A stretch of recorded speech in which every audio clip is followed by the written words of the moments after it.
বন্ধুরা, আমি এখন বিষ্ণুপুর স্টেশনে। এই যে দেখছেন আমার পিছনেই বিষ্ণুপুর রেলওয়ে স্টেশন। তো বিষ্ণুপুরে আজকের দিনটা আমরা একটু ঘুরে দেখব। তো বিষ্ণুপুর আমরা জানি যে মল্ল রাজাদের রাজধানী ছিল বিষ্ণুপুর।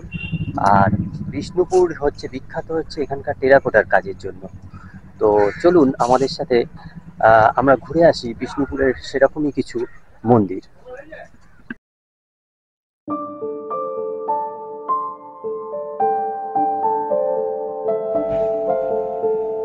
পশ্চিমবঙ্গের মন্দির নগরী বিষ্ণুপুরের দর্শনীয় স্থানগুলি যদি একদিনে ঘুরে দেখতে চান এবং সেই সব স্থানগুলির মাহাত্ম্য ও সঠিক ইতিহাস জানতে চান, তাহলে আমার এই ভিডিওটি আপনারই জন্য। প্রত্যেকটি তথ্য ভালোভাবে শুনতে আপনাদের হেডফোন ইউজ করবার জন্য অনুরোধ করব। বিষ্ণুপুর নামটি হিন্দু দেবতা বিষ্ণুর নাম থেকে উদ্ভূত। এই শহরে একটি গৌরবময় অতীত রয়েছে, যা এর সমৃদ্ধ স্থাপত্য, সঙ্গীত ও হস্তশিল্পে প্রতিফলিত হয়।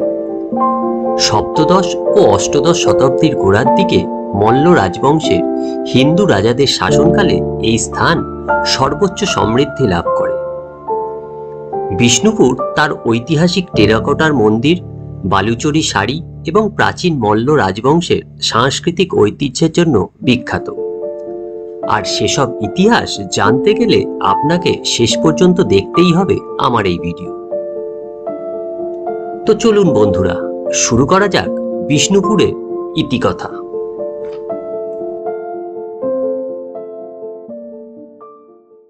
বন্ধুরা, আমরা এখন চলে এসেছি বিষ্ণুপুরে। পশ্চিমবঙ্গের মন্দির নগরী নামে বিখ্যাত এই বিষ্ণুপুর। প্রাচীন মল্লভূম রাজ্যের রাজধানী এই বিষ্ণুপুর। আর এই বিষ্ণুপুর আপনারা সবাই জানেন টেরাকোটার কাজের জন্য বিখ্যাত। তো আমরা প্রথমেই চলে এসেছি এই বিষ্ণুপুরের প্রথম যে স্পট, সেটা এই রাসমঞ্চ। 25 টাকা পার হেড টিকিট কেটে আমাদের এই প্রত্যেকটি জায়গায় ঘুরতে হবে। তো এখানে একটা ব্যাপার ভালো যে এক জায়গায় টিকিট কেটেই আমরা সবকটা স্পট ঘুরতে পারবো। তো যদিও এই রাসমঞ্চের ভিতরে ভিডিওগ্রাফি অ্যালাউ নেই, তো আমি আপনাদের জন্য ভিডিও করতে পারবো না। তো বাইরে থেকে যতটাই দেখানো সম্ভব আমি দেখাচ্ছি।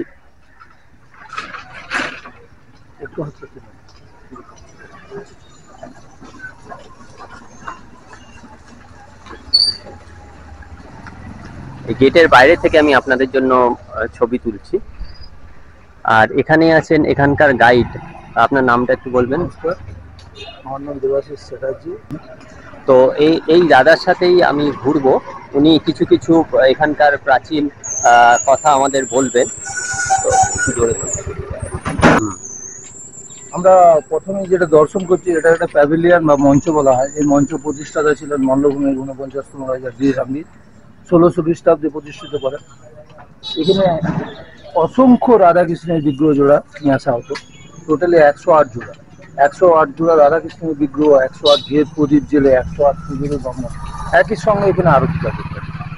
দর্শক মণ্ডলীরা থাকতেন গ্রাউন্ডে, এবং এটা রাস পূর্ণিমাকে কেন্দ্র করে উৎসবটা বসতো। আর এই প্ল্যাটফর্মের মধ্যে বেসিক্যালি বৈষ্ণবদের আগ্রা তারা নাম সংকীর্তন করতেন। 108 মৃদঙ্গ বাজানো হতো, 108 জোড়া করতালের জন্য, 108 বেনুর ধ্বনি। এইভাবে আনন্দ উৎসব, পূর্ণিমা চাঁদের আলোতে উৎসবটা হতো 1600 খ্রিস্টাব্দ থেকে 1932 সাল। 1932-এর পর উৎসব বন্ধ হয়ে যায়। এর মূল কারণ এসে যায় ব্রিটিশ গভর্নমেন্ট এসে যায়, রাজতান্ত্রিক মেলবন্ধন ভেঙে পড়ে। আমরা যে রাষ্ট্রকে দর্শন করছি, দেয়ার আর 4 religion. Top of the turf আছে বুদ্ধিস্ট স্তূপা, তারপরে অংশটা পাচ্ছি স্টেপ পিরামিড, থার্ড পর্শনে পাচ্ছি চারচালা দুচালা, এটা যে টাইপ অফ হিন্দুস। যে অল হিন্দুগুলো আছে এটা মুঘল ইনফ্লুয়েন্স, সর্বধর্মের সমানে। মঞ্চের যে বেসটা আছে এটা ল্যাটার স্টোনের 80 ফিট বাই 80 ফিট স্কোয়ার। এর আপার পোর্শনটা হচ্ছে ব্রিজ কনস্ট্রাকশন টেরাকোটা। টোটাল মঞ্চটার হাইট হচ্ছে 35 ফিট। একটা মঞ্চ তৈরি করতে তখনকার দিনের সময় লেগেছে 40 into 15 years। ওয়ান্ডারফুল সাইড, যেটা ভারতবর্ষের মধ্যে একটাই দেখছি অন্যতম, অদ্বিতীয়। নমস্কার। তো উনি আমাদের রাসমঞ্চ সম্বন্ধে কিছুটা বললেন। তো ভেতরে আমরা ভিডিওগ্রাফি করতে পারবো না, তো আপনাদের জন্য কিছু স্টিল ফটো তুলে রাখবো।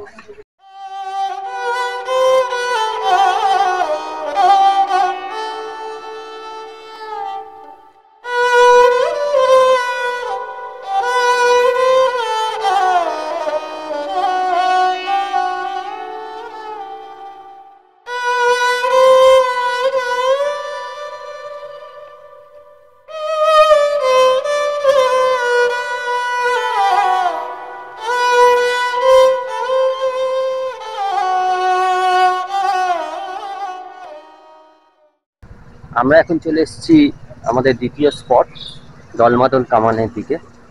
তো আমাদের গাইড আছেন সাথে, উনি আমাদের বলে দেবেন।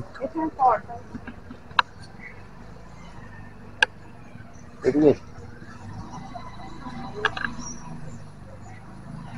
একটা প্রাচীন ঐতিহ্যবাহী দলমাদল কামান। এটা সংস্কৃত ল্যাঙ্গুয়েজ থেকে সেন্টেন্সটা আসছে দলমর্দন। আচ্ছা দল মিন্স এনিমি, মর্দন means cannon. So after convert Bengali language থেকে সেন্টেন্সটা আসছে দলমাদল, দলমাদল, দলমাদল। অ্যাকচুয়াল এই কামানটা তৈরি হয় 1567 খ্রিস্টাব্দে। মল্লভূমের রাজা ছিলেন বীর হাম্বির। উনি ছিলেন শক্তির উপাসক। তো উনি সামরিক শক্তিকে বৃদ্ধি রাখার জন্য বেশ কিছু কামান তৈরি করেছিলেন। তার মধ্যে সর্ববৃহৎ কামান তৈরি করেছিলেন, তার নাম হচ্ছে দলমর্দন বা দলমাদল।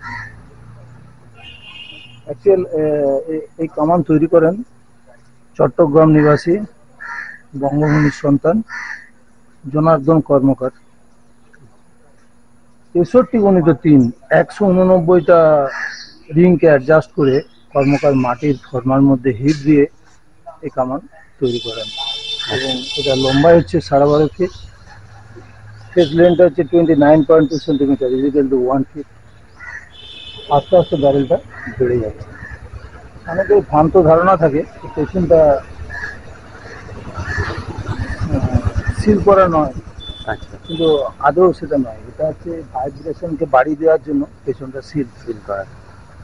ব্যাক সাইডে 1 ফিটের মধ্যে একটা ফুটো থাকে, ওই ফুটোর মধ্যে সলতে দিয়ে অ্যাকচুয়ালি এটা বারুদের বল, লোহার বল, স্টোন চিপ, কাঠকয়লা, গান পাউডার, এই সমস্ত যেগুলো সাজ সরঞ্জাম, কামানে ব্যবহৃত সাজ সরঞ্জাম, সেগুলো ম্যাটেরিয়ালসগুলো দেওয়া হতো। এবং 1 ফিটের মধ্যে বা উপরে 1 ফিটের মধ্যে ব্যাক সাইডে একটা ফুটো আছে আর কি, ওই ফুটোর মধ্যে সলতে দেওয়া হতো বা পলতে দেওয়া হতো। অ্যাঙ্গেল পয়েন্ট করে এটাকে ফায়ার করা হতো। যেমনি এটা ফায়ার করা হতো তেমনি রডানটা উত্তপ্ত হতো। আমাদের সায়েন্স বলছে কম্পনের ফলে শব্দের উৎপত্তি হয়। তখন এই প্রেসারের ফলে গোলার বৃষ্টি ছুটবে। ডিস্টেন্স হবে 5 to 10 কিলোমিটার। আচ্ছা অ্যাট দ্যাট টাইম অ্যাটাক করেছিলেন মহারাষ্ট্রের কমান্ডার ভাস্কররাও।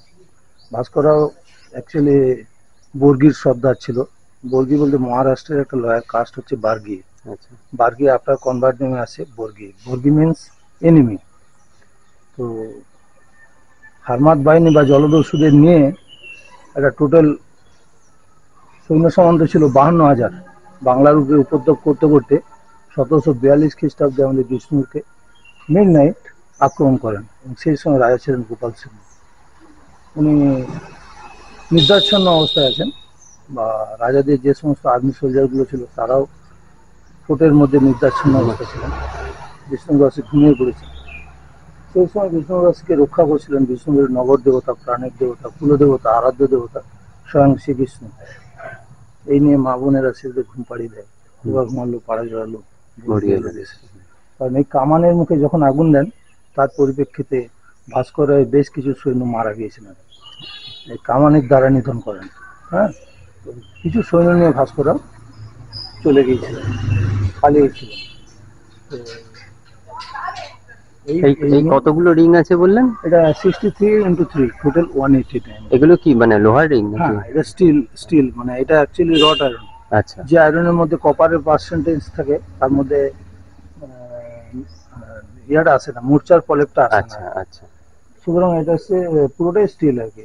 আচ্ছা আর এটা ওয়েট 1 মণ সমান 40 কিলো, 300 মণ মানে 120 কুইন্টাল, আচ্ছা টনে আসছে 12 টন।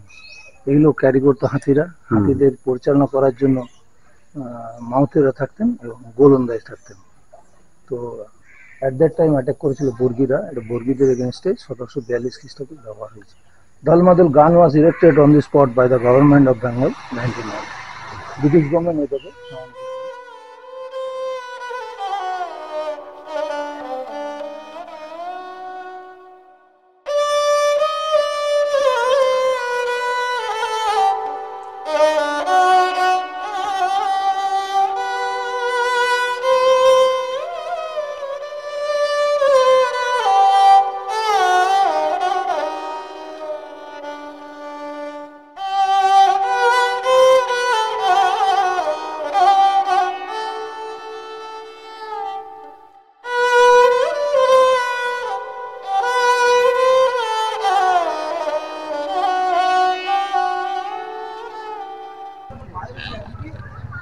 জলমাদল কামান দেখে আমরা হাঁটা পথেই চলে এসেছি ছিন্নমস্তা দেবীর মন্দিরে।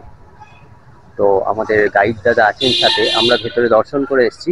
ভেতরে ছবি তোলা বারণ, তাই বাইরে থেকেই আমরা শুনে নেব এই মন্দির সম্বন্ধে।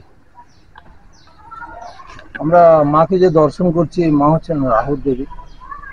সাংসারিক মঙ্গলের জন্য ছুটে আসি এই ছিন্নমস্তা মাতৃ মন্দির। আমরা সচরাচরে এই ছিন্নমস্তা মায়ের মন্দির দেখতে পাই না। আমরা দেখি ঝাড়খণ্ড, রাঁচি, রাজারামপুর, হুম, কলকাতায় কোনো এক জায়গায় আছে, বর্ধমান হাইওয়ের উপরেও আছে। আর বিষ্ণুপুরে আমরা যে ছিন্নমস্তা মাকে দর্শন করলাম, এই মায়ের মূর্তি বিষ্ণুপুরের একটা লোকেশন ছিল 1 কিলোমিটার দূরে। তুর্কিদের একটা আশ্রম ছিল, পরে সেখানে সেবাই ছিলেন মৌনমুনি বাবা। আফটার কনভার্ট নেম ছিল হরি তপবন তুর্কি আশ্রম। ওই আশ্রমের সেবাই ছিলেন মৌনমুনি বাবা, এবং ওখানে একজন ভক্ত আসা যাওয়া করতেন, মেদিনীপুর নিবাসী কৃষ্ণচন্দ্র গুইন। আচ্ছা, উনি উনি কলকাতায় গেছেন, কালীঘাট, তারাপীঠ গেছেন, দক্ষিণেশ্বরী গেছেন, বেলুর মঠ গেছেন। অ্যাকচুয়ালি উনি দেবদেবীর পাদপদ্মে ছিলেন। তো উনি স্বপ্নাদেশ পরিপ্রেক্ষিতে বা দৈবাদেশ পরিপ্রেক্ষিতে এই মাকে 1 কিলোমিটার স্থানান্তর করে এখানে প্রতিষ্ঠিত করলেন ইংরেজি 1973 খ্রিস্টাব্দে। বেশি দিনের নয়, 50 বছরের আশপাশ। কিন্তু এখানে মায়ের প্রতিষ্ঠাতা দিবসটা খুব ধুমধামে পালন করা হয়। প্রচুর ভক্তবৃন্দ আসেন। কোন সময় হয় সেটা? ওটা হয় 13ই শ্রাবণ। আচ্ছা, শ্রাবণের ধারাতে নদী নালা ভর্তি হয়ে যায়। হুম, ওই দিনে মায়ের কাছে একটা অন্নকূট হয়, আচ্ছা, এবং এটা একটা অ্যানুয়াল ফেস্টিভ্যাল। প্রচুর ভক্তের সমাগম হয়, বিষ্ণুবাসী বা বাইরের পর্যটকরাও থাকেন। আচ্ছা, আর এখানে শনি মঙ্গলবারে খুব ভিড় হয়, অমাবস্যার নিশি পালন। হুম, অ্যাকচুয়ালি ছিন্নমস্তার একটা অরিজিনাল ইতিহাস আছে, সেই ইতিহাসটা আপনাদের কাছে পরিচয় করছি। হুম, ছিন্নমস্তা হচ্ছে মা অসুরকে নিধন করেছিলেন, রক্তবীজ রাক্ষস। হুম, সেই অসুরের রক্ত পান করে মা যখন নদীতে স্নান করে ফিরছিলেন, তখন দুই সঙ্গিনী পথ আটকে বলেছিলেন, আমরা ক্ষুধার্ত, আমাদের কিছু খেতে দাও। মুহূর্তের মধ্যে মায়ের কাছে তখন কোনো খাবার ছিল না। আচ্ছা, মা তখন তাদের যে বায়না, বারবার উগ্র রূপ ধারণ করে নিজের মস্তক ছেদন করে ওই স্রোতের ধারা পান করেছিলেন। মা নিজেও পান করছেন, আর ওই প্রতিবর্ত রক্ত পান করাচ্ছেন। রক্তের মধ্যে 3টে শ্রেণী আছে, একটা হচ্ছে সত্য, একটা হচ্ছে রজ, একটা হচ্ছে তম। হুম, তো এখানে আমরা দেখছি মা নিজেও পান করছেন, আর প্রতিবর্ত রক্ত দুই সঙ্গিনীকে পান করাচ্ছেন, ডাকিনী আর যোগিনী। তো এই অবস্থায় প্রকৃতির বুকে সর্বা ছিলেন মহেশ্বর। মহেশ্বরের শক্তি খুব গ্রাস করছিলেন, নারীর শক্তির পরিচয় দিয়েছিলেন। তো আমাদের কাছে একটা প্রশ্ন থাকবে, তাহলে প্রকৃতিকে রক্ষা করবে কিভাবে? এটাই হচ্ছে প্রশ্ন। তখন ওই প্রকৃতিকে রক্ষা করার জন্য প্রকৃতির বুকে কামদেব এসেছিলেন। কামদেব বা রোহিণী বা রতি, বা পুরুষ আর প্রকৃতির যে মিলন, হুম, সেই মিলন দেখে মা শান্ত হয়েছে। যেমন কালী রণক্ষেত্রের চেহারা যখন প্রলয় সৃষ্টি করেছিলেন, হুম, তখন মাটিতে মহাদেব শুয়ে পড়েছিলেন। তখন উনি মাটিতে টাচ করে দেখছেন মহাদেব জিভ দাঁড়িয়েছিলেন। এটা দুর্গার 10 মহাবিদ্যারই একটা মহাবিদ্যা আছে ছিন্ন অবস্থা, মা রাহুল দেবী। আমরা সবাই মাকে দর্শন করলাম। সকালে পুজো, দুপুরবেলায় ভোগ, সন্ধ্যেবেলায় ছিল। আর এই মন্দিরটা মনে হয় দুপুর 1টা থেকে 3টে অবধি বন্ধ থাকে 1টা ওখানে। থেকে 3টে পর্যন্ত বন্ধ থাকে, এবং তারপর খুলে যায়। তারপরে সন্ধ্যাবেলায় আরতিটা হয় 7টা থেকে 7:30। ঠিক আছে, আমরা শুনে নিলাম ছিন্নমস্তা মায়ের মন্দিরের ইতিহাস। এবার আমরা এগিয়ে যাব পরের ডেস্টিনেশনে।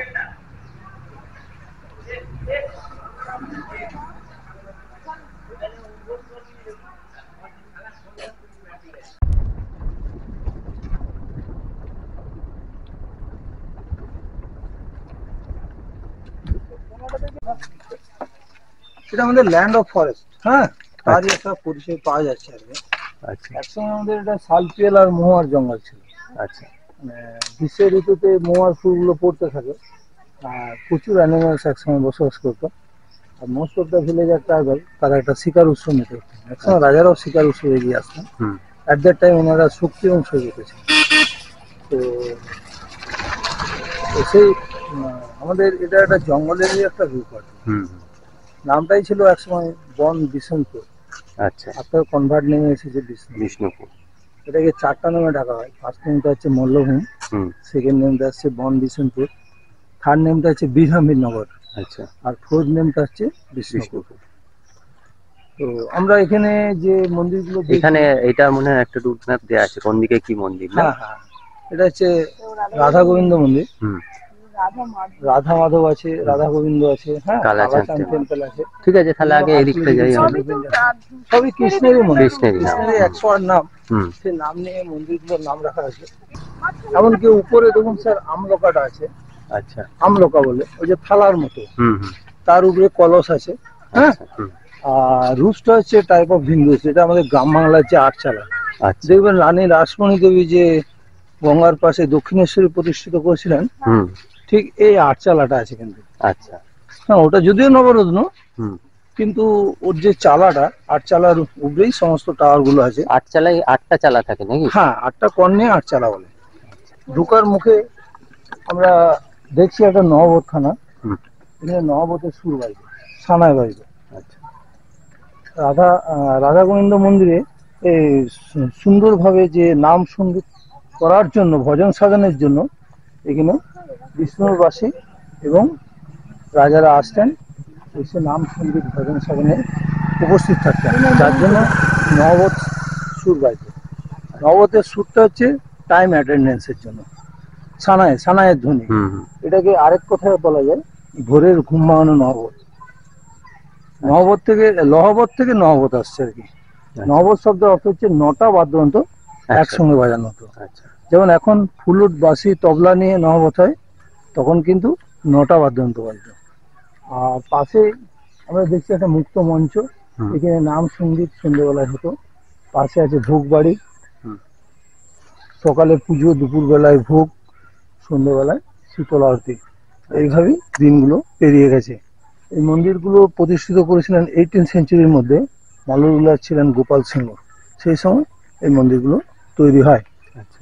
আর মন্দিরটা একরত্ন মন্দির যে আমরা দেখছি রাধা গোবিন্দের, এই একরত্ন মন্দিরের মধ্যে আমরা এখানে পুরোটাই পাথরের অলঙ্করণ, পাথরের কাজ করা আছে আর কি। আচ্ছা। এবং এটা একটার সঙ্গে একটা পাথরকে অ্যাডজাস্ট করে চুন সুরকি দিয়ে কাজ করা আছে আর কি। এটা টেরাকোটা নয়, terracotta means bake clay work. Hmm. So terracotta Italian words, Latin language, hmm. Our pride land of terracotta. কিন্তু এখানে যে ল্যাটেক্স প্যানেলগুলো ছিল একসময় খুব ব্রাইটনেস ছিল, কারণ উপরে একটা স্টাকো ফিনিশিং ছিল। স্টাকো মিন্স পঙ্খের কাজ।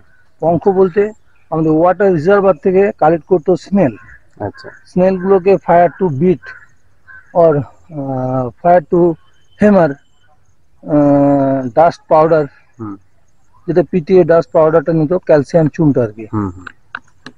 মাটির মধ্যে একটা লাইম স্টোন পাওয়া যায়, সেটাকেও পুড়িয়ে পিটিয়ে চুন সংগ্রহ করতো। দুটো চুনকে নিয়ে তার সঙ্গে মিশ্রণ করতো গামগুলো, বেলফলে আঠা, বাবলা আঠা, চিটাগুড়, খয়েরির জল, মেথি আঠা, তেঁতুল বিচির আঠা এবং পাটকুচি দেওয়া হতো।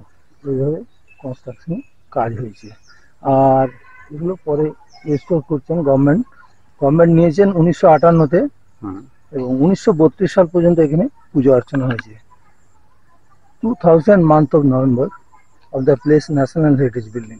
আচ্ছা। বেশ কয়েকটা মন্দির গভর্নমেন্ট ন্যাশনাল হেরিটেজ বিল্ডিং হিসাবে ডিক্লেয়ার করেছেন, যেমন রাসমঞ্চ, জোর বাংলা এবং শ্যামরায় মন্দির। স্যার আমরা এগিয়ে যাই। তো আমরা এখন চলে এসেছি রাধা মাধব মন্দিরের সামনে। তো এই মন্দিরের যে হিস্ট্রি আমরা শুনে নিলাম গাইড দাদার কাছ থেকে।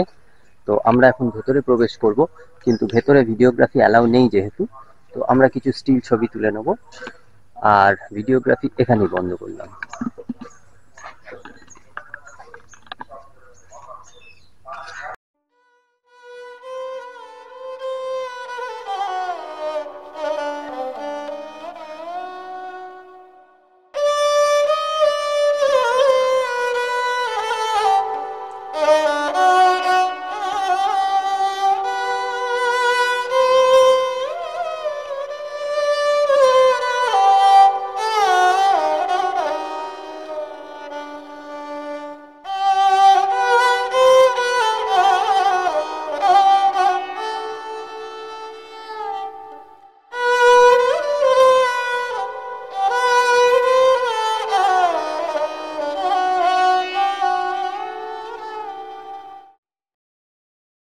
তো আমরা চলে এসেছি আমাদের পরের ডেস্টিনেশনে, রাধা গোবিন্দ টেম্পল। এই রাধা গোবিন্দ মন্দির সম্বন্ধে আমাদের গাইড দাদা বলবেন। আমি স্যারদের নিয়ে যে মন্দিরটি দর্শন করাচ্ছি, এই মন্দিরের নাম হচ্ছে রাধা গোবিন্দ টেম্পল। রাধা হচ্ছে রাধারানী এবং কৃষ্ণের এক নাম হচ্ছে গোবিন্দ। সুতরাং কৃষ্ণ এবং রাধারানীর এই মন্দিরটি প্রতিষ্ঠাতা ছিলেন গোপাল সিংহ রাজা, ওনাদেরই সময়। এবং এই রাধা গোবিন্দ টেম্পল যে দর্শন করছি, এখানে পুজো অর্চনা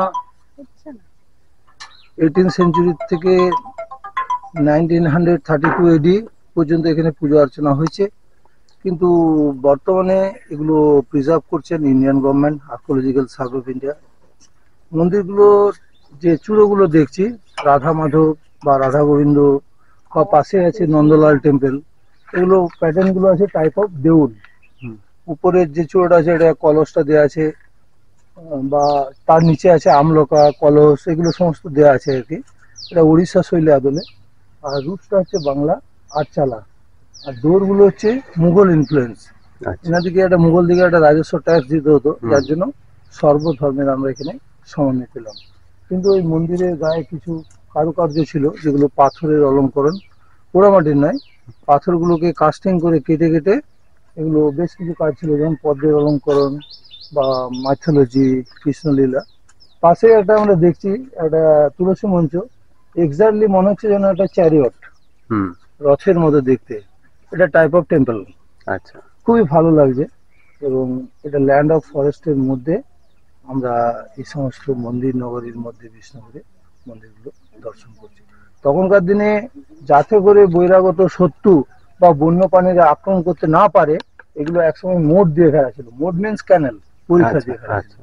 ওয়াটার রিজার্ভার থেকে ওয়াটার সাপ্লাই করা হতো, বিকজ যাতে করে আদার্স এনিমি বা এনিমাসরা অ্যাটাক করতে না পারে। তখনকার দিনে ইলেকট্রিসিটি ছিল না, সাধারণ ভোজন হতো ঘিয়ের প্রদীপ জেলে। আর এগুলো পরীক্ষা বৃষ্টিতে ছিল। আর মন্দিরের মধ্যে ধনরত্ন থাকতো, এনারা প্রাসাদের দিকে নজর দেননি নামকে বাঁচতে। সুতরাং আমরা এই রাধা গোবিন্দ মন্দিরের দিকে এগিয়ে যাচ্ছি, আমরা দর্শন করবো। হ্যাঁ, ভেতরে আমাদের ভিডিওগ্রাফি অ্যালাউ নেই, তো আমরা এখান থেকেই যতটা সম্ভব দেখাবো।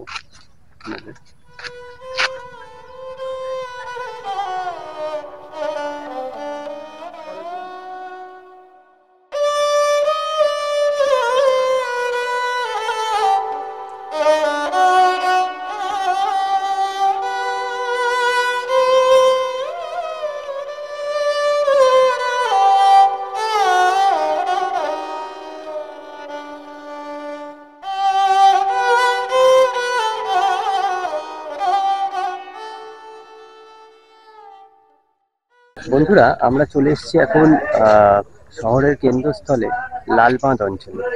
তো এখানে এই আমার পিছনে দেখতে পাচ্ছেন একটা বিশাল জলাশয়, এটারই নাম আমরা রাঢ় বাংলায় বাস করি। রাঢ় শব্দের অর্থ হচ্ছে রুক্ষ, পাহাড়, নদী, বন, জঙ্গল। এখানে মল্লবংশ রায়ত্ব করছিলেন দীর্ঘদিন যাবৎ। এনারা জলকষ্ট দূর করার জন্য বা উদ্ভিদ জগৎ এবং প্রাণী জগৎকে জীবন রক্ষা করার জন্য 8টা জলাশয় খনন করছিলেন, ইস্ট, ওয়েস্ট, নর্থ এবং সাউথ। প্রত্যেকটা জলাশয়ের সঙ্গে একটা মোট দিয়ে ঘিরে রেখেছিলেন। মোট মিনস ক্যানেল বা পরীক্ষা বলা যায়। মানে বর্ষায় যে বৃষ্টি হতো, একটা জলাশয় যখন ভর্তি হয়ে যেত, আবার একটা জলাশয় থেকে, জলাশয়ের মোহনার থেকে বা সেই ক্যানেল দিয়ে জলটা আবার একটা জলাশয় পড়বে, এইভাবে এক একটা ক্যানেল দিয়ে আবার জলাশয় যাবে, এইভাবে নদীপথে জলটা বেরিয়ে যাবে। মানে এটা একটা গুড প্ল্যান ছিল।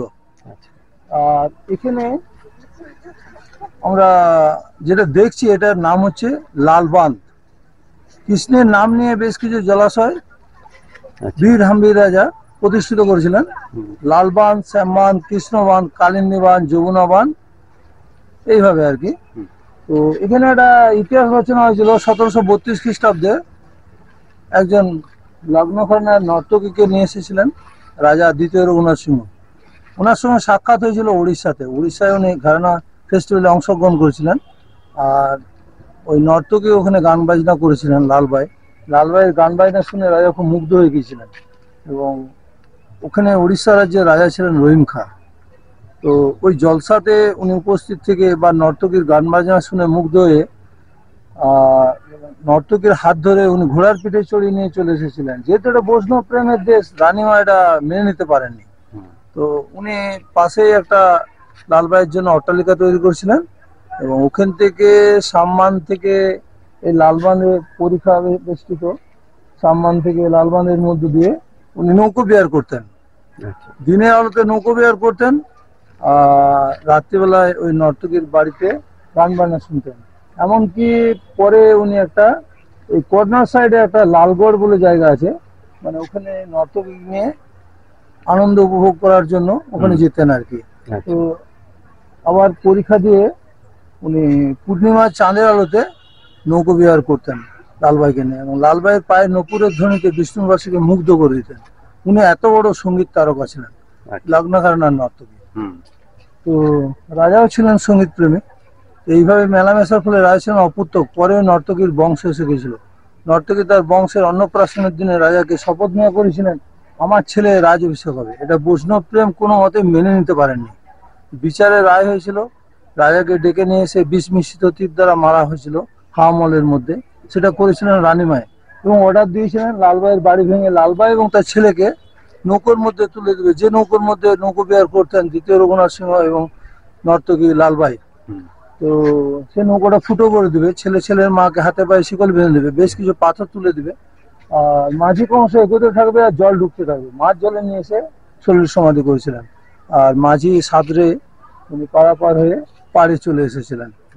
আর এটাকে কেন্দ্র করে একটা ফিল্ম তৈরি হয়েছিল, বাংলা ফিল্ম কলঙ্কিনী কঙ্কাবতী। আচ্ছা, আর বান্দি লালবাইকে নিয়ে একটা নাটক থিয়েটার যাত্রা হয়েছিল। হ্যাঁ, আচ্ছা, তো এটা একটা মল্লভূমের ভাগ্য আছে চরম দুর্দিনের ছোঁয়া। হুম, তার দাদা বৌদিকে হারিয়েছিলেন গোপাল সিংহ। উনি যখন দানসাগর মেলা করছিলেন এই প্রান্ত থেকে ও প্রান্ত, ধারাবাহিকভাবে বৈষ্ণবদের আড়াগুলো নাম সংকীর্তনে সেই সময় ছিলেন আর কি। আচ্ছা, পরবর্তী সময় এখানে বিজয় কৃষ্ণ গোস্বামীর আশ্রম তৈরি হয়েছে, এটা 1951 খ্রিস্টাব্দে। আর এটা ওয়েস্ট বেঙ্গল ট্যুরিজমের আন্ডারে আছে এখন বর্তমানে।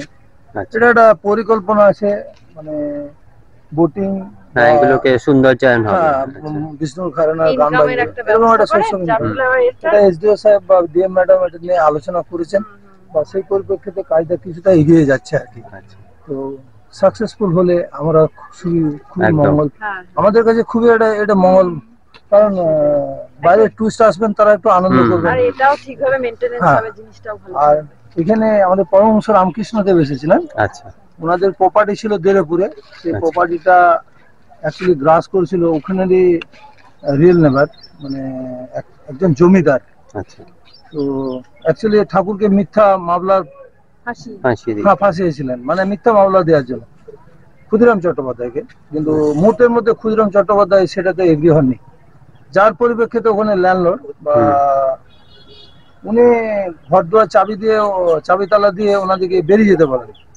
তো ওই 24 বিঘে জমি সম্পত্তিটা ছেড়ে ক্ষুদিরাম চট্টোপাধ্যায় ওনার দ্বিতীয় পক্ষের স্ত্রী হাত ধরে এবং পঞ্চদেবদেবীকে নিয়ে হুম, ছুটে চলে এসেছিলেন কামারপুকুরে।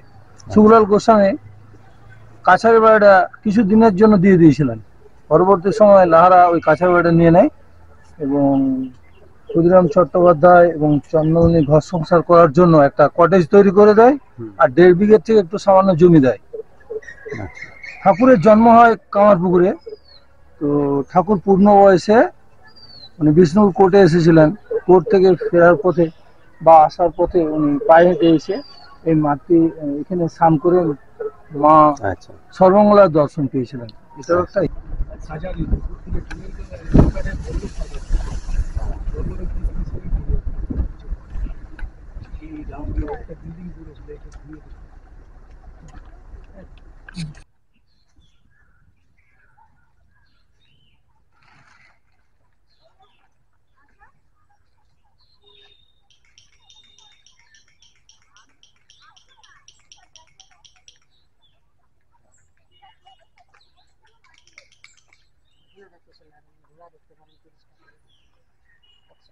আমরা এখন চলে এসেছি আমাদের পরবর্তী গন্তব্যে, শ্যামরাই টেম্পল। এটা একদম অরিজিনাল টেরাকোটার কাজ আছে এই মন্দিরে। তো দাদা এবার বলবেন। মন্দির নগরী বিষ্ণুপুরের মধ্যে আমরা দর্শন করছি ভগবান কৃষ্ণের নাম নিয়ে শ্যাম, আর রায় হচ্ছে রাধারানীর নাম। বৃন্দাবনে রাধারানীকে রায় বলে ডাকা হয়। সুতরাং রঘুনাথ সিংহ রাজা উনি 1643 খ্রিস্টাব্দে কৃষ্ণ এবং রাধারানীকে প্রতিষ্ঠিত করেছিলেন। এই জন্য এই মন্দিরে নাম দিয়েছিলেন, রাজাদের দেওয়া বা ঠাকুরের নাম নিয়ে নাম রাখা হয়েছে শ্যাম রায়। এই মন্দিরকে আরেক নামে ডাকা হয় পঞ্চরত্ন, কারণ একটা বাংলা চালার উপরে 5টা চূড়ো আছে, যার জন্য একে পঞ্চরত্ন মন্দির বলা হয় বা 5 চূড়ো মন্দির বলা যায়। এবং এটা শিল্পীদের নিদর্শন নিয়ে। আমরা যে শ্যামরাই মন্দির দর্শন করছি, এটা এক্স্যাক্টলি মনে হচ্ছে যেন একটা রথ দাঁড়িয়ে আছে। কৃষ্ণের যেরকম মেটেলের রথ বের হয়, ঠিক মনে হচ্ছে যেন একটা রথ দাঁড়িয়ে আছে। এবং এই মন্দিরকে অনুসরণ করে আমরা গ্রাম বাংলার যে চালাকৃতিটা দেখছি, এরই প্যাটার্নটা দক্ষিণেশ্বরী। দক্ষিণেশ্বরী নবরত্ন, এটা হচ্ছে পঞ্চরত্ন। আমি আপনাদের কাছে পরিচয় জানালাম। আমাদের বিষ্ণুপুরের ম্যাক্সিমাম মন্দিরগুলো হচ্ছে 8 চালা। তো তার প্রমাণিত হয়ে গেলাম নন্দলালা, রাধা মাধব, রাধা গোবিন্দ, এই সমস্ত যে টেম্পলগুলো দেখলাম, বা কালাচাঁদ, হ্যাঁ 8 চালা এগুলো বলা হয়। তো সুতরাং এটা হচ্ছে টাইপ অফ হিন্দুস, মানে বাংলার যে চালাকৃতি, সেই চালার উপরই 5টা চূড়ো আমরা দেখছি আর কি। এবং এটা 3টে ধর্মের সমন্বয়ে তৈরি আছে। মধ্যে চূড়োটা হচ্ছে টাইপ অফ অক্টোগোনাল, অ্যানাদার 4 টাওয়ার্স, এটা হচ্ছে টাইপ অফ দেউল, এটা উড়িষ্যা শৈলী আদলে, হ্যাঁ। আর রুফটা হচ্ছে টাইপ অফ হিন্দুস। এখানে আমরা বিগ্রহ দেখবো না, কৃষ্ণ এবং রাধারানীকে দর্শন পাবো না, কারণ এখানে পূজা অর্চনাটা লাস্ট হয়েছে 1932 সাল। 1932-এর পর এই বিগ্রহ রাজ পরিবারদের বাড়িতে পূজিত হচ্ছে। এখানে আমরা দেখবো land of terracotta our pride. Terracotta means bake clay work, so terra means earth or clay, kota means dicote in upper garment of a man, actually Italian words Latin language. We are pride land of terracotta. তখনকার দিনে একটা open স্টেজের মধ্যে যে শাস্ত্র কথাগুলো আলোচনা করতেন বা শ্রীমদ্ ভাগবত গীতা পাঠ করতেন শ্রীনিবাস আচার্যদেব, হ্যাঁ, বা যে সমস্ত পণ্ডিতরা আছে এই শাস্ত্র কথাগুলো আলোচনা করতেন, বেদ পুরাণ রামায়ণ মহাভারত, প্রত্যেক মন্দিরে তো একটা আলোচনা হতো। তো সেইভাবে এগুলো ডিসপ্লে করা আছে। রাজা প্রজারা শুনতেন, সমুন্নত ছিলেন, কিন্তু তখন তো লেখাপড়ার রেওয়াজটা ছিল না। সুতরাং এইভাবেই ডিসপ্লে করা আছে এগুলো, রামায়ণ মহাভারত এবং কৃষ্ণলীলা। আর সোশ্যাল লাইফ আছে লোয়ার প্যানেলগুলো। আমরা এগিয়ে যাব। শ্যামরাই মন্দিরটি খুবই সুন্দর মন্দির। ভারতবর্ষের মধ্যে এই মন্দির, শ্যামরাই মন্দির বা পঞ্চরত্ন মন্দিরটি শ্রেষ্ঠতম মন্দির।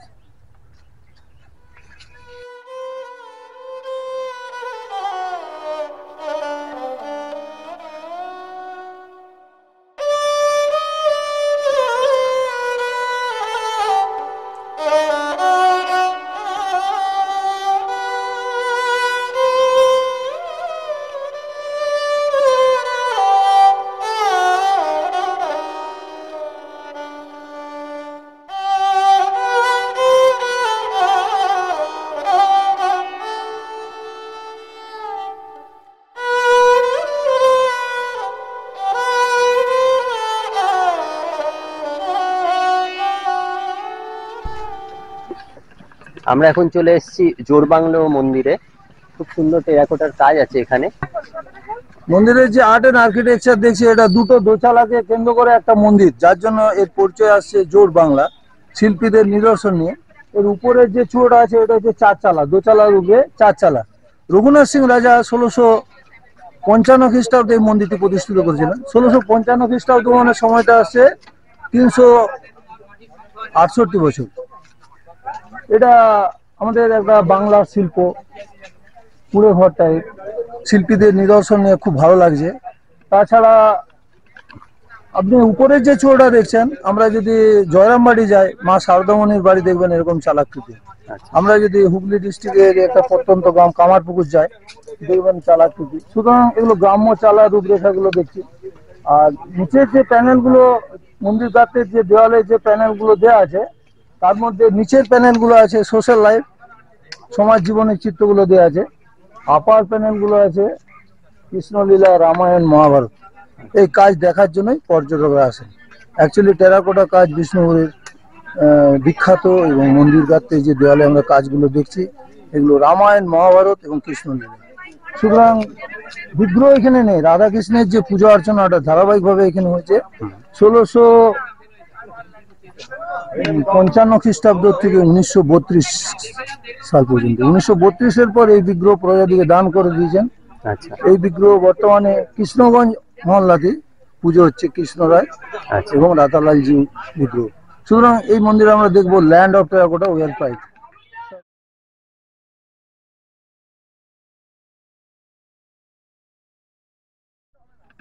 আমরা এখন দাঁড়িয়ে আছি জোড়বাংলো মন্দিরের সামনে। আমার পিছনেই হচ্ছে জোড়বাংলো মন্দির। তো মন্দিরের ভিতরে আমরা ভিডিওগ্রাফি করতে পারবো না, তাই আমি বাইরে থেকে যতটা সম্ভব আপনাদের দেখাচ্ছি।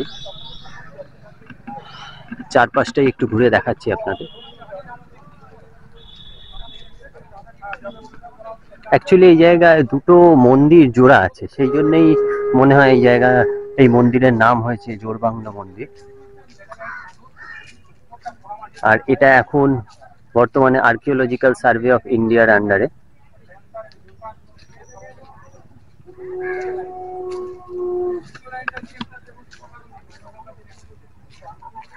আর ওই যে আমরা রাসমঞ্চের ওখানে 25 টাকা করে পার হেড টিকিট কেটেছিলাম, সেই টিকিটেই আমরা এই সব মন্দিরগুলো ঘুরে দেখতে পাচ্ছি।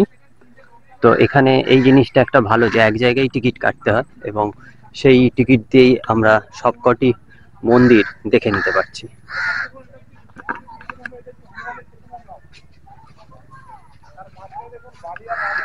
আমাদের সাথে কিছু আরো পর্যটক এসছেন দেখছি এবং তারাও ঘুরে দেখে নিচ্ছেন মন্দিরটি। আমরাও ঢুকবো মন্দিরে, তবে ভিডিওগ্রাফি করা যাবে না, তাই বাইরে থেকে যতটা সম্ভব আপনাদের ভিডিও করে দেখাবো।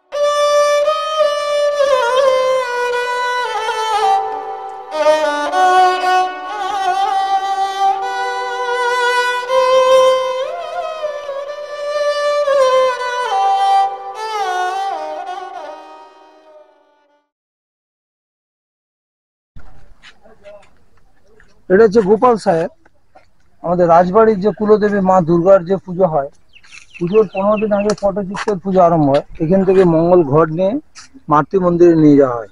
মাকে প্রতিষ্ঠাতা করা হয় বড় মা রূপে এবং তোপধ্বনি, উলুধ্বনি, শঙ্করধ্বনির মধ্য দিয়ে মল্লবাসীদের কাছে পরিচয় জানিয়ে দেওয়া হয় যে রাজবাড়ির কুলদেবী মা মৃন্ময়ের কাছে পুজো আরম্ভ হয়ে গেছে। এই পুজোটা খুব প্রাচীন রীতিতে পুজো হয় এবং এটা আমরা সারা ভারতবর্ষগুলো এই ট্র্যাডিশনালটা দেখতে পাই না। আর পাশেই যে আমরা মন্দিরটা দেখছি, এটার নাম হচ্ছে রাধেশ্যাম মন্দির। এই মন্দির 1758 খ্রিস্টাব্দে চৈতন্য সিংহ রায়া প্রতিষ্ঠিত করেছিলেন। অ্যাকচুয়ালি মন্দিরটা পাথরকে কনস্ট্রাকশনে কাজ আছে, পাথর খিলান দিয়ে। এটা ইন্টারলক সিস্টেম। এর উপরের যে চূড় আছে এটা কলস আমলকা বা কলস আছে, আর রূপটা আছে বাংলায় চালাকিতে। এবং এই মন্দিরের গায়ে যে কারুকার্যগুলো ছিল সেগুলো হচ্ছে পাথরকে খোদাই করে চুন সুরকি দিয়ে কাজ করা ছিল। বর্তমানে কারুকার্যগুলো রেস্টোর হয়ে গেছে বা সেরকম নেই। আর এখানে আমরা লিভিং গড দেখবো। 1758 খ্রিস্টাব্দে চৈতন্য সিংহ রাজা যে রাধাকৃষ্ণকে প্রতিষ্ঠিত করেছিলেন রাধেশ্যাম মন্দির, এখানে শ্যামকে দর্শন করব। শ্যাম কোষ্ঠী পাথরে, রাধারানী হচ্ছেন অষ্টপাথর। এবং আমাদের যে সমস্ত মন্দিরগুলো রুইন টেম্পল আছে, সেই মন্দির থেকে বেশ কিছু বিগ্রহ এনে এখানে প্রতিষ্ঠিত করে রাখা আছে। গৌরাঙ্গ, নিত্যানন্দ, জগন্নাথ। আমরা এগিয়ে যাচ্ছি এরপর। হ্যাঁ হ্যাঁ, ঢুকবো কোথা দিয়ে এটা?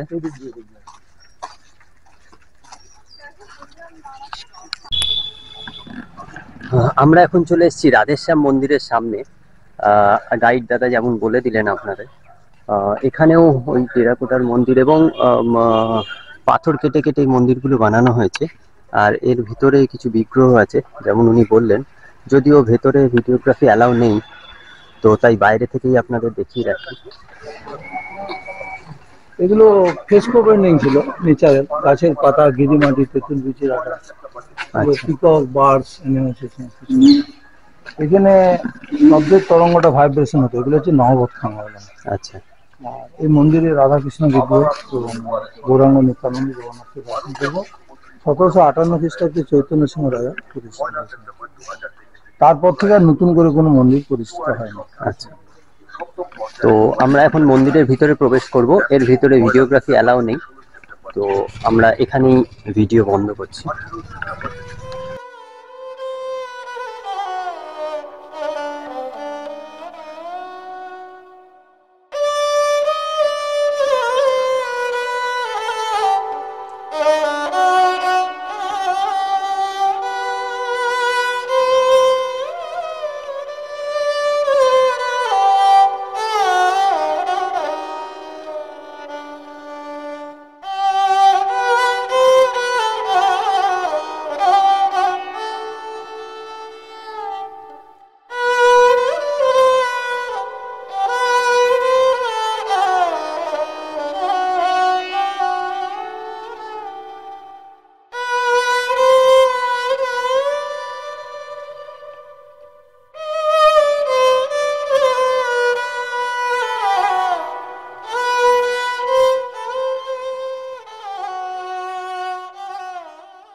আমরা এসে গেছি রাজবাটির মধ্যে মা মাতৃ মন্দির, মা মৃন্ময়ীকে দর্শন করছি।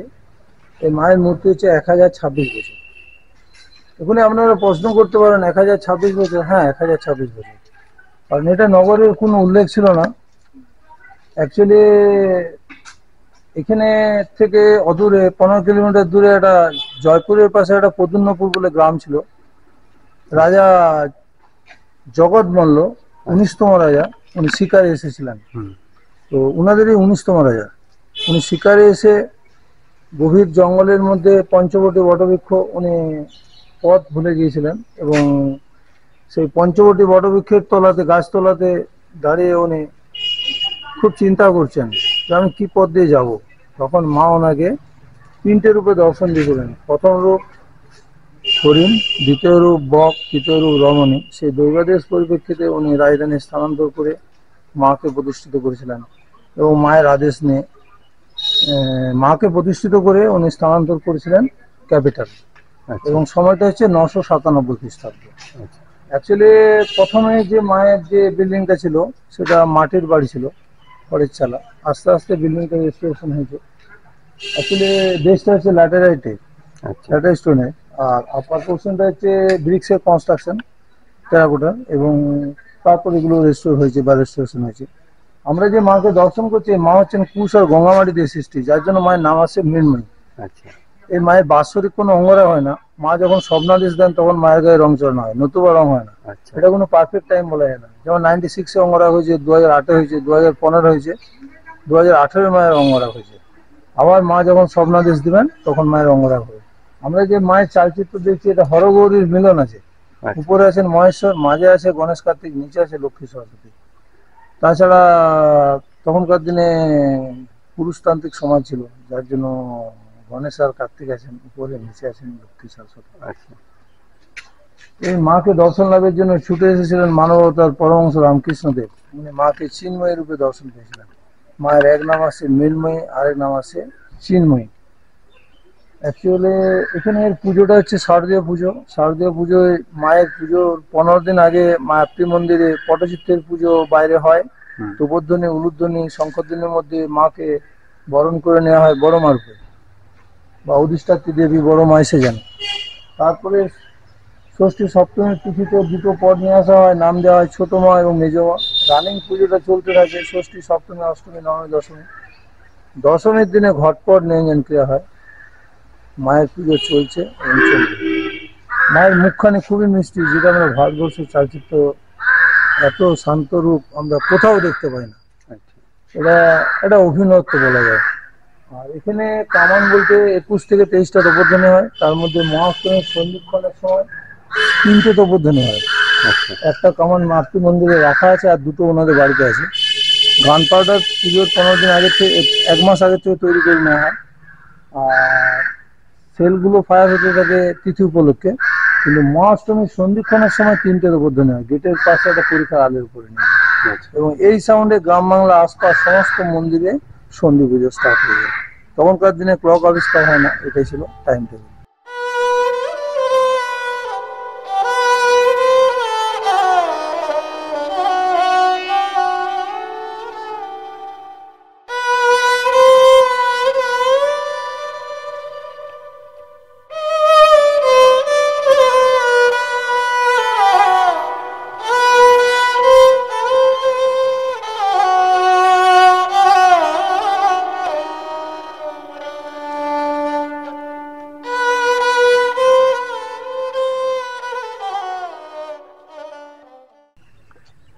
এটা রাজবাড়ির দুর্গ, এটাকে কেল্লা বলা হয়। এখানে আর্চারম্যান গানম্যানরা থাকতেন যাতে করে বহিরাগত শত্রু আক্রমণ করতে না পারে। কিন্তু এনারা প্রথমে এটাকে পরীক্ষা বেষ্টিত করেছিলেন। পরীক্ষাটা অনেক প্রাচীন। 997 খ্রিস্টাব্দে রাজা জগৎমল্ল ঘন জঙ্গলের মধ্যে রাজপ্রাসাদ প্রতিষ্ঠিত করেছিলেন। তখন জলাশয় থেকে পরীক্ষার মধ্যে জল সরবরাহ করা হতো। কিন্তু অনেক পরে 1658 খ্রিস্টাব্দে মানে সপ্তদশ শতাব্দীতে ওই গেটটা তৈরি করেন বীরসিংহ রাজা। দুটো গেট তৈরি করেন, এটা একটা ফার্স্ট গেট আর ওইদিকে একটা সেকেন্ড গেট। ওটা ওয়াচ টাওয়ার হিসাবে ছিল, আর এটা এর মধ্যে সৈন্যরা থাকতেন। বাম দিকে নিচে সৈন্যরা থাকতেন, ডান দিকে নিচে সৈন্যদের শিবিরগুলো আছে আর কি। আচ্ছা। এবং ঢোকার মুখে পরপর 3টে দরজা কাঠের পাল্লা দরজাগুলো খুলে দেওয়া হতো। আচ্ছা। প্রথম দরজার পাল্লা, দ্বিতীয় দরজার পাল্লা, তৃতীয় দরজার পাল্লা। হুম। অ্যাকচুয়ালি দুপাশে দ্বারপরীরা থাকতেন। রাজা যখন সেনাপতিদের নিয়ে বাইরে যেতেন, ঘিয়ের প্রদীপ জেলে দেওয়া হতো। ঘিয়ের প্রদীপগুলো অভ্যর্থনা জানাতেন। মানে ঘিয়ের প্রদীপটা হচ্ছে শুভ, আর ওনারা যে অভ্যর্থনা জানাতেন দ্বারপরীরা, তালপাতার পাখার মধ্যে ময়ূর পালক দেওয়া থাকতো। আচ্ছা। তো এইভাবে এটাকে দুর্গ হিসাবে প্রতিষ্ঠিত করেছিলেন বীরসিংহ রাজা 1658 খ্রিস্টাব্দে। কিন্তু পরীক্ষার আলের উপরে যে মাটির আলটা, ওর উপরে বেশ কিছু কামানও রাখা হতো। হঠাৎ করে কোনো শত্রুরা যদি আক্রমণ করতো, তখন ওই কামান দ্বারা নিধন করা হতো। যেমন আমি হিস্ট্রিটা বললাম, ধর্মাদল কামানটা এখানে একবার ব্যবহার হয়েছিল ওয়ান টাইম বর্গীদের এগেনস্টে। আচ্ছা। এবং সেই সময়টা হচ্ছে 1742 খ্রিস্টাব্দে। এবং সেটা কথিত আছে নাকি বিষ্ণুপুরের নগর দেবতা, প্রাণের দেবতা স্বয়ং শ্রীকৃষ্ণ এটা ব্যবহার করেছিলেন। আচ্ছা। আর এখানে আমাদের মহাষ্টমীর সন্ধিক্ষণের সময় 3টে প্রবোধনী করা হয়। আচ্ছা। অষ্টমীর নয় মাঝে যেটা সন্ধি পূজা হয় না, হুম। 3টে প্রবোধনী। এই সাউন্ডে গ্রাম বাংলা আশপাশ সমস্ত মন্দিরে সন্ধি পুজো স্টার্ট হয়। আর এটা পুরোটাই ব্যারিকেড দিয়ে প্রশাসন ওই রাজ পরিবার থাকে, মৃন্ময়ী মাতার মন্দির থেকে কামানটা এনে এখানে পুরোটা ব্যারিকেড দিয়ে দেন। প্রশাসন হেল্পলাইনে থাকে, রাজ ফ্যামিলি যারা এই কাজটা করতে মানে করে থাকেন আর কি। কিন্তু এটা দেখার মতো, মানে এটা বাৎসরিক নেয়। এই যে আমাদের প্রবোধনী, মহাষ্টমী প্রবোধনী, এটা দেখার জন্য অনেক ভিজিটাররা আসেন। আপনারাও আসবেন বা আপনাদের আত্মীয় স্বজনকে আসতে বলবেন। মানে দুর্গাপুজোর সময় এলে এটা দেখা যাবে। ঠিক আছে, আমরা তাহলে একটু দেখে আসি। হ্যাঁ, এই যে দুর্গটা আমরা একটু দর্শন করব। হ্যাঁ,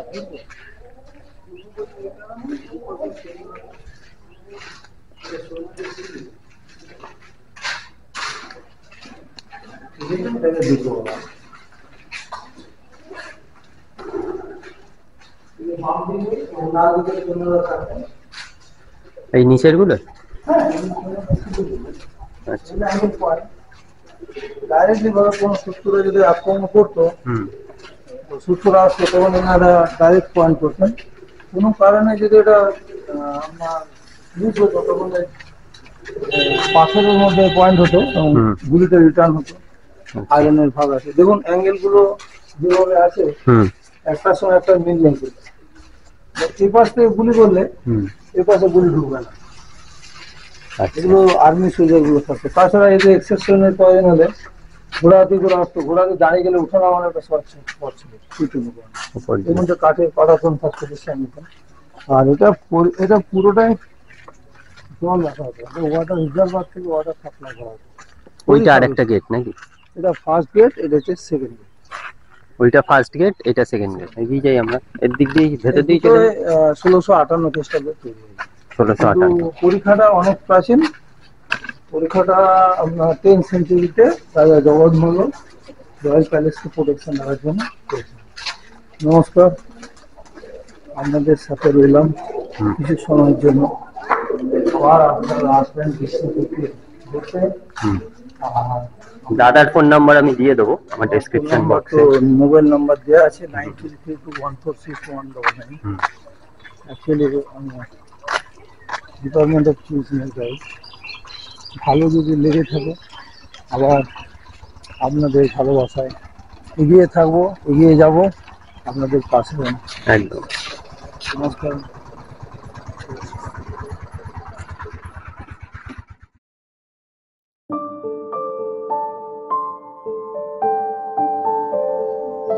তো বন্ধুরা, বিষ্ণুপুর ঘুরতে এসে যে সকল ঐতিহাসিক তথ্য পেলাম তা সবই ভাগ করে নিলাম আপনাদের সাথে।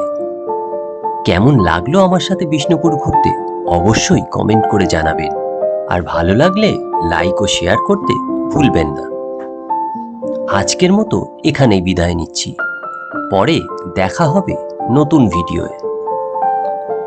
ভালো থাকবেন, সুস্থ থাকবেন, আর চোখ রাখবেন আমার এই চ্যানেলে।